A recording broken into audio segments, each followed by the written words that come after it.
Lynda Nead is Pevsner, that's a mouthful, Professor of History of Art in the Department of History of Art and Screen Media at Birkbeck, University of London, where she co-directs the History and Theory of Photography Research Center.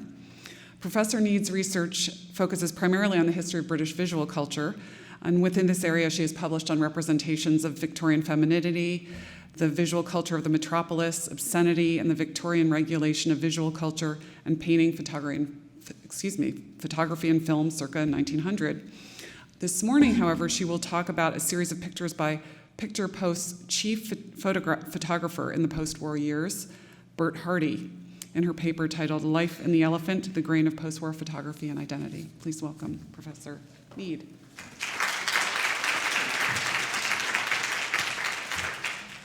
Okay, thank you very much. And I just join my thanks to the organisers and institutions who've put this fantastic conference together. In January 1949, the weekly illustrated magazine Picture Post published a 6-page photo story on everyday life in the Elephant and Castle, a poor and then bomb-damaged neighbourhood of South London. With words by the journalist Albert Lloyd and original photographs by the Post's chief photographer Bert Hardy, the article powerfully captures the look and feel of life in the run-down, terraced streets and homes of post-war Britain. The piece belongs firmly, decisively in its present, with the shortages and aspirations that characterized the years immediately following the end of the war. It's a present, however, that continues to be defined through the tones of the past, by wartime, the years between the wars, the early 20th century, and living conditions in the Victorian city. Hardy's images have an immense depth, both materially and symbolically, which conveys the layers of time and accumulated meanings of this moment, and the unique ability of post-war press photography to capture a particular historic atmosphere embodied in the faces, clothes, shops, and streets of Britain. What exactly constitutes the atmosphere, which, for me, is almost tangible on this page?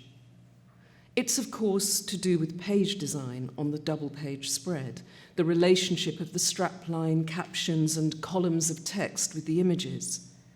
But above all, it is in the photographs, in the figures in their sturdy overcoats and hats queuing for warm eels, the woman at the head of the line with her headscarf resolutely knotted under her chin, her basket and national health spectacle frames. It's in their resigned and no-nonsense expressions, a mixture of patience, greed, and hunger that makes them ogle the eels and scrutinize the weighing scales. This is the distinctive world of the post-war nation, of the first benefits of the new welfare system and of ongoing shortages. Clothing and food on the ration, cold, mouths turned down at the corners, tired eyes, lack of glamour. It's an atmosphere generated through the material textures of the page, by the white highlights on the lithe, slippery bodies of the fish, and the subtle range of grey tones that reveal the streets and shops in the background.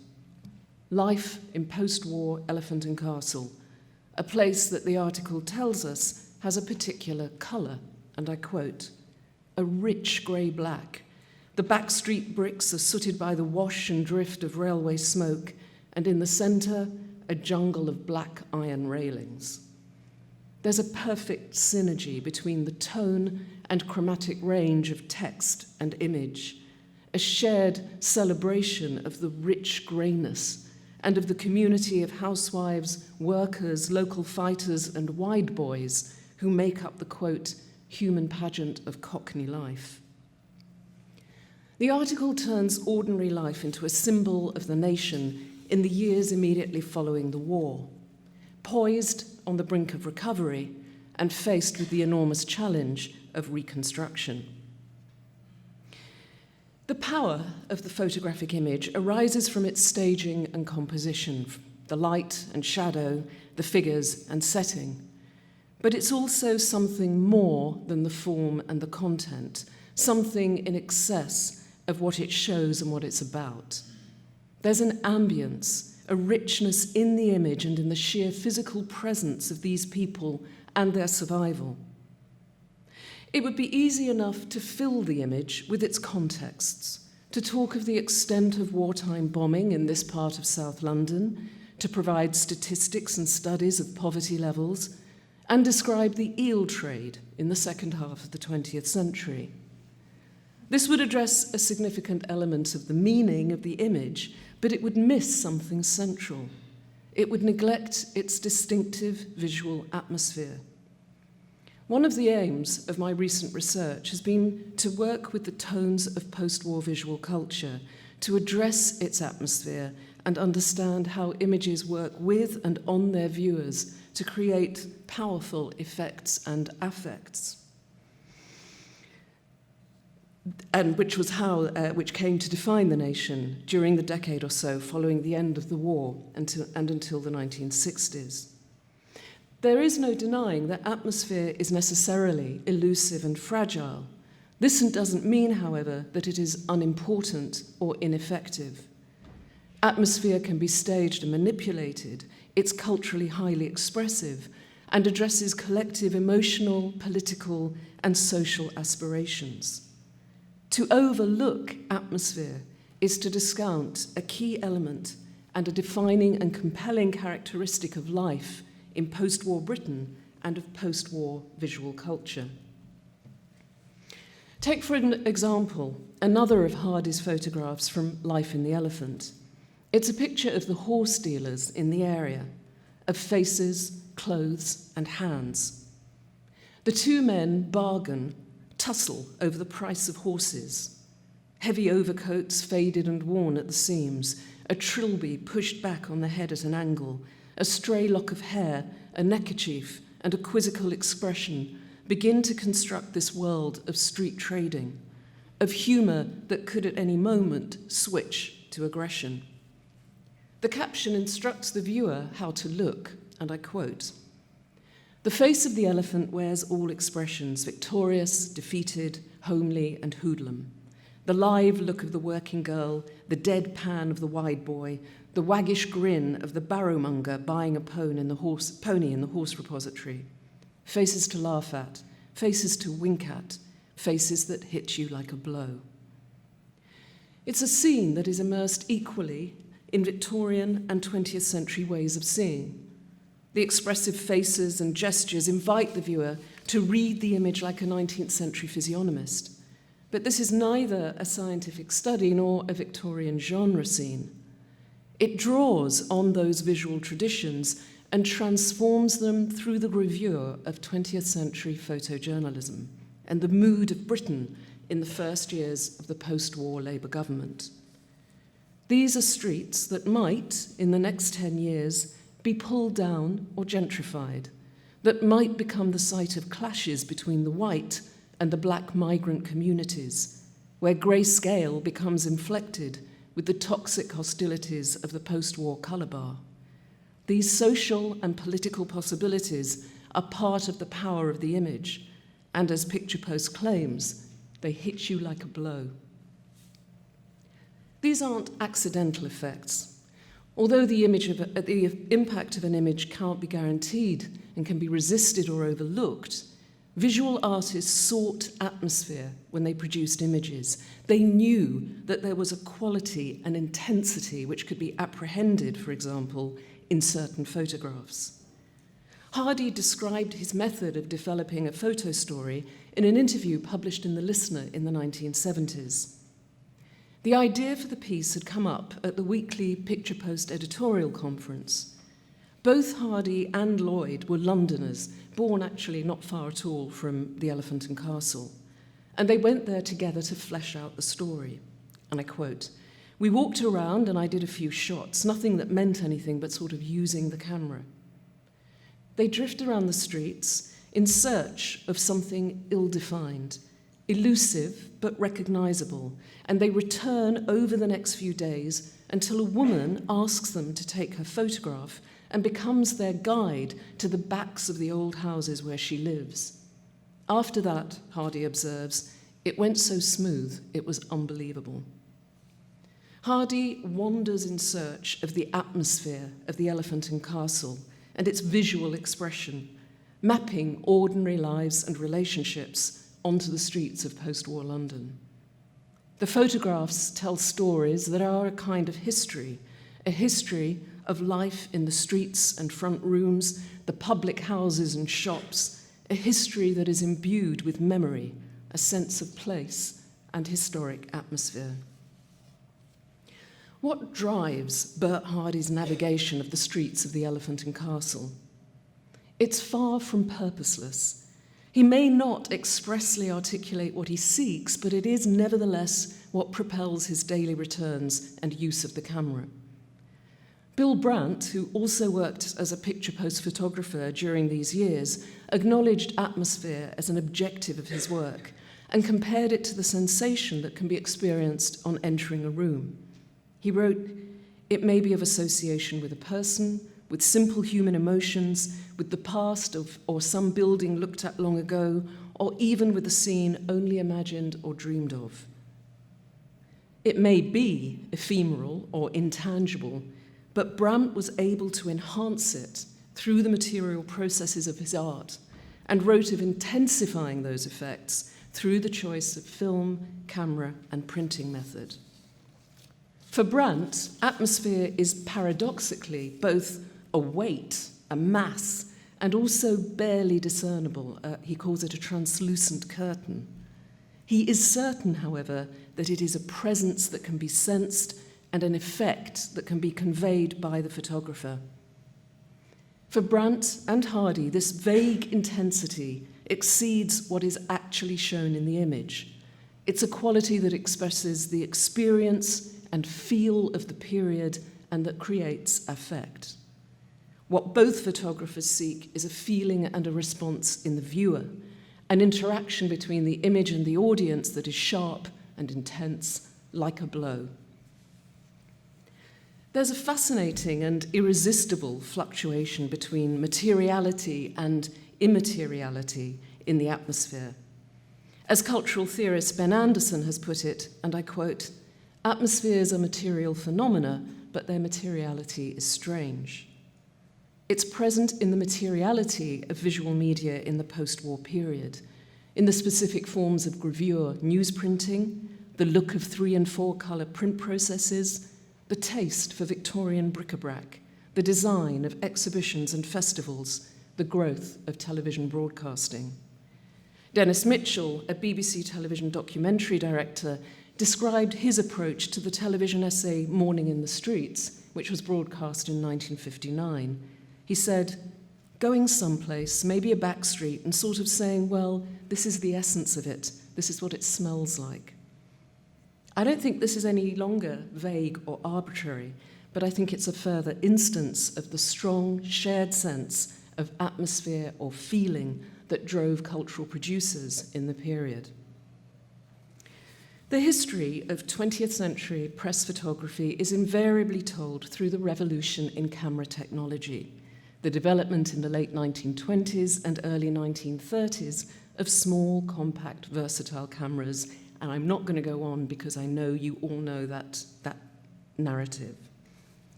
Whilst it's undeniable that these changes transformed the work of the news photographer, I've become increasingly to feel that other histories are of equal importance in understanding the visual culture of the news in the post-war years. When Bert Hardy published his autobiography in 1985, he specifically thanked in the acknowledgements the printers who worked on the book. Hardy knew how important they were in achieving the look of his photographs. Those highly skilled and unionized etchers and printers who translated the photographic image into layers of ink, who retouched the shadows and sharpened the highlights, who judged the duration of etching and who ensured and enhanced the drama of the image. Without them, the photograph wasn't a news image. It had no atmosphere. Throughout its life, Picture Post was printed at the Sun Printers Limited in Watford, north of London. The company had specialised in photo engraving since the early 20th century and continued developing new techniques of rotary gravure printing and researching into new types of inks throughout the century. This is the rotary gravure press room at Sun. Picture Post was produced through an intaglio printing method, which means that the ink that makes up the image sits in hollows in a metal plate before being transferred to paper, rather than covering the raised surfaces of areas as in relief printing. After the war, rotogravure, which printed the pages from these large cylinders, became available on a new mass scale and was the method used at Sun newspapers for newspapers and magazines. By the end of the 50s, gravure was being driven out of use by new offset lithography techniques, and so the decade after 1945 constituted a distinctive generation of illustrated news weeklies produced through photogravure. And this is a close-up of a photogravure plate. Photogravure is particularly good at producing rich effects from dark, contrasty subjects. When the photograph is passed on to the printers, it's split up into an enormous number of square cells that are then etched onto a plate. The dark areas of the original image will be etched for longest and will be bitten the deepest. The etching solution will attack the plate for a period of time, varying from the longest time for the darkest tones to the shortest time for the lightest. The result on the plate will be a multitude of these square pits of differing depth according to the tone of the original photograph. The shadows produced through this process are therefore not only deeper, but also longer. They have a greater duration. Time is indeed in the image in its very materiality and making. It's through an understanding of the materiality of the photographs in Picture Post that we grasp the empathy between medium and subject. The corrosive pressure of post-war austerity is reenacted in the chemical solution as it etches into the copper photogravure plate. The tactilities of the elephant castle, the cracks and peelings, the patina of mold and smoke pollution find their perfect expression in the etched and granular photogravure image. To look at the surface of the post-war photogravure press photograph is imaginatively to experience a world in which Britishness has been condensed to Englishness and refined in the resolute Cockney photographer and his subjects. Thank you.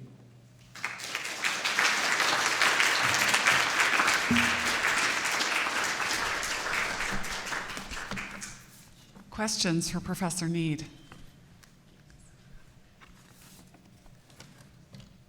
I'll ask. Oh no, we have one. Good. Okay.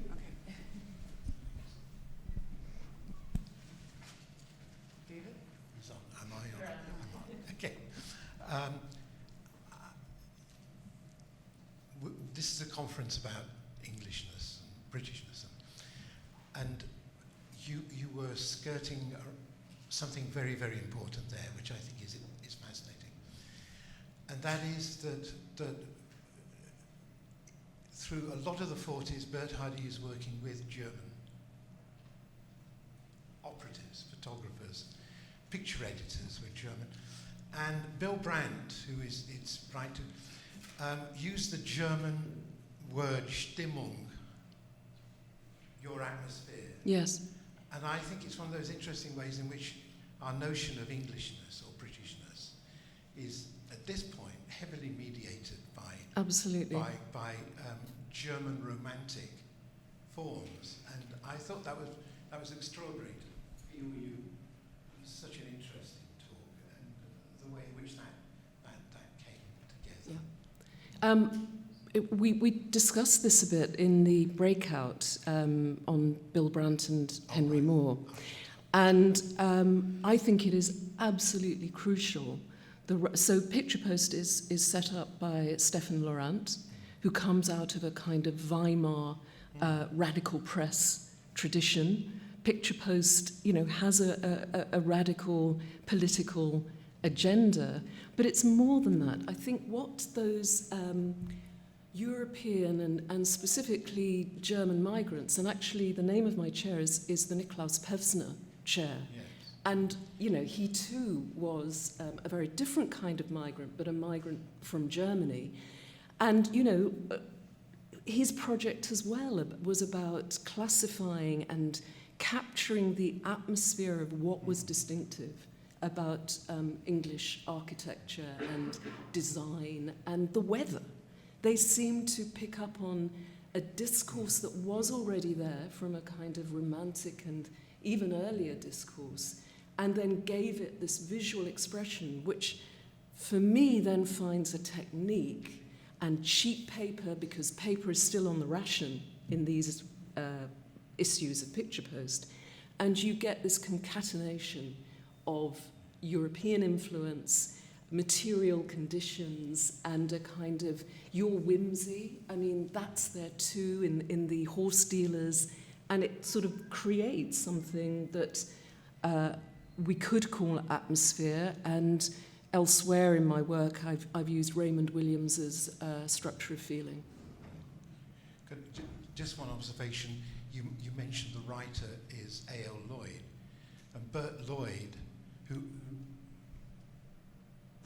so glad you read out that, because it's so effective. Yes. It's like a blow. Yeah. As you say. Yeah. And Bert Lloyd was one of the founders of the English folk revival in the 1940s and 50s. So that angle onto the sounds and the metaphors of British folk song and legend is also input. So it is a wonderful collection, input point of these different disciplines. Yeah, thank you. Yeah, I agree.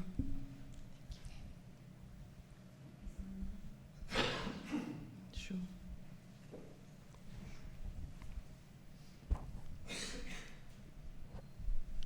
Thank you. That was really fascinating. I was particularly interested in this aspect about the materiality of atmosphere, because at first that's a phrase that sounds sort of oxymoronic.